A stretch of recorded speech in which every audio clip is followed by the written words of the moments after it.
Alright guys, so today I'm going to be installing a set of our Impaktech Race Rails on this 2022 Kawasaki ZX6R. So I'm just pretty much going to show you guys what's going to come in the package, the hardware, how to install it, what tools you need. So yeah, let's go ahead and get started on this. So the first things first, when you get the race rail, they're going to be really nicely packaged in a box. So just make sure that when you open it, be careful, and then they're going to be wrapped in foam and in bubble. So please take your time. You don't want to be poking it at it, because if you do, you can cause like a knife or a blade to like scratch it. So just be very careful with that. You're going to receive a left side and a right side race rail. You are going to receive your set of hardware, 4 pucks with 2 motor mount bolts and a brake reservoir on all thread. Tools you're going to need is going to be 2 ratchets, an extension, 14mm socket, 17mm socket, 9/16 socket, and then a 5mm Allen. So the first thing you're going to want to do is you're going to want to locate the original OEM motor mount bolt. So it's going to be right here, and that's going to be a 14mm bolt. So what we're going to do is we're going to grab our socket with our 14mm socket and just go ahead and break that. And we're going to go with the other side, break the other one. And we're not going to remove the bolt. Please don't remove the bolt. Just make sure that it's loose. If you remove both bolts, the motor can fall, and it's going to be kind of hectic to try to bring it back up and try to get it to its placement. So just go ahead and break both of those, okay? Left and right side. Okay, now the next thing you're going to do is we're going to come over to the right side, the side where the brake's at. And right here where this brake reservoir is at, we have to go ahead and remove that in order to get to the all thread. So we're going to grab our 5mm Allen key. Please make sure to save this bolt because we are going to use it again. But yeah, just go ahead and remove that, and let's get that out of the way. Okay, so once we remove the stock reservoir here, there's going to be a 14mm bolt there that we are going to remove in order to remove that stock all thread. So I'm just going to go ahead and hold this here and break it. You are going to want to have somebody on the other side hold it as well, because if not, it's just going to rotate. Just go ahead and break this. Get that out of the way. We're going to take that out, and we are not going to move this, okay? So leave that as is, because if we move this, the motor again can start to sag and fall. So we're just going to leave that in there, and I'll show you a little trick on what to do after. We're going to want to start on the right side of the bike, okay? Again, right where the brake lever is at, and this is what we're going to do. We're going to grab the right side, and as far as the hardware, we're going to get 2 bolts. One of the bolts is going to have a spacer, the other one is not. On the right side, we're going to use the one that does not have a spacer, and this is going to be 17. So what we're going to do is, with the crush washer inserted, we're just going to go ahead and drop it into the second. Okay, now this is where it's a good idea to have somebody to help you. So I'm going to have Frankie line this up on the rear, and I'm going to line this up here. Get this lined up, make sure I don't hit my fairings or get that scratched. I'm going to go ahead and grab my ratchet with my extension. Okay, we are going to do it to where it's tight, but not tight all the way. Okay, so now it's on, we can just go ahead and let it go. So now that we have the right side of the race rail installed, we can go ahead and grab our all thread. Now the all thread is going to come with a nylock nut with a flat washer, and then an open end nut with a crush washer.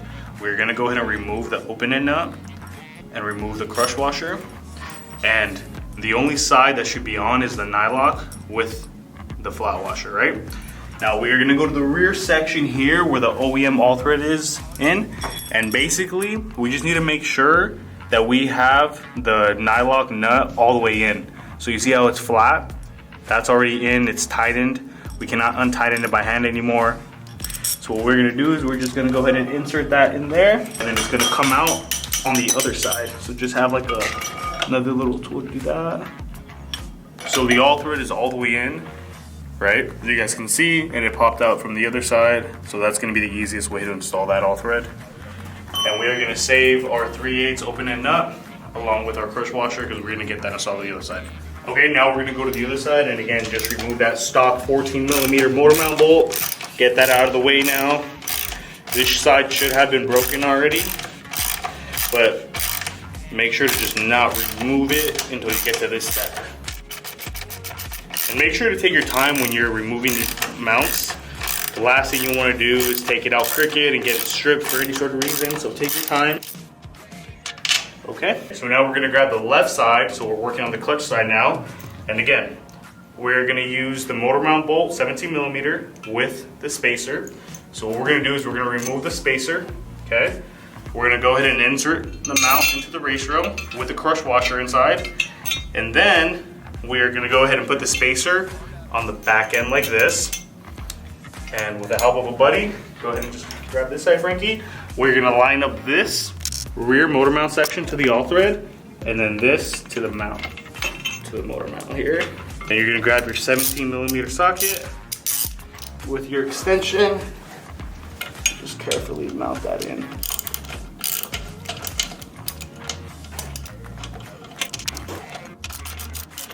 And again, we're just gonna go ahead and tighten this to where it's tight, but not tighten this all the way just yet. Okay, so now that we have the left side on, the clutch side on, what we're gonna do is the all thread is still there.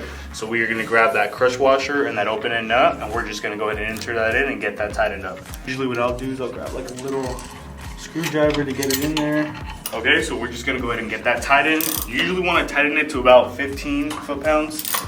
Okay, so now that's good. Now we're just gonna go over both motor mount bolts again, and these motor mount bolts are gonna be tightened at 30 foot-pounds of torque.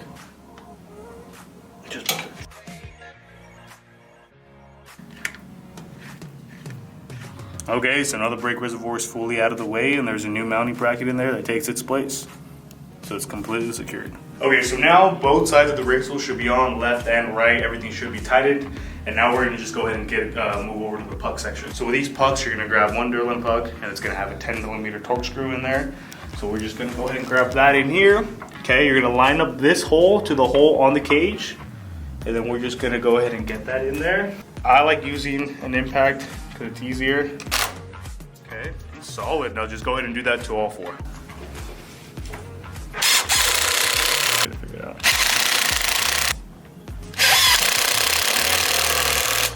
All right, so now that we finished with the pucks, we're gonna go over and get our two decals. And we're gonna go ahead and start applying that onto the race rail. So you can choose either between white or black, so whatever you chose, this is gonna be the logo. Okay, so the first thing we should do is just go ahead and grab the sticker and just apply some pressure so that the decal can stay stuck on here. You're just gonna go ahead and grab a microfiber, make sure to get this all clean so there's no sort of grease or fingerprints on here. And then we're just gonna go ahead and remove this decal from the press. All right, we're just gonna go ahead and remove it. And then we're just gonna go ahead and get it inlaid here.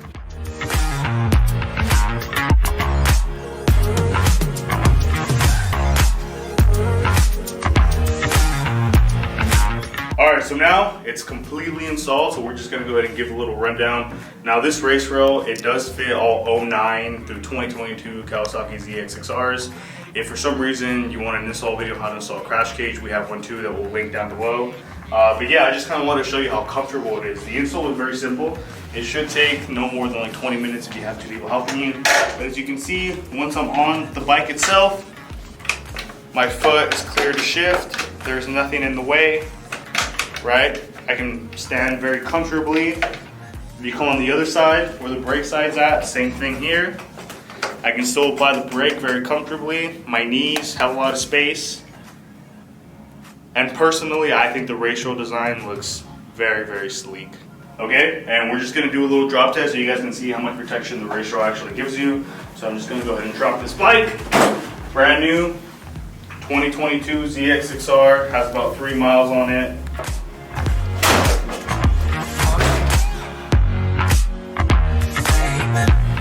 As you can see, the race rail is gonna give you as much protection as the crash cage.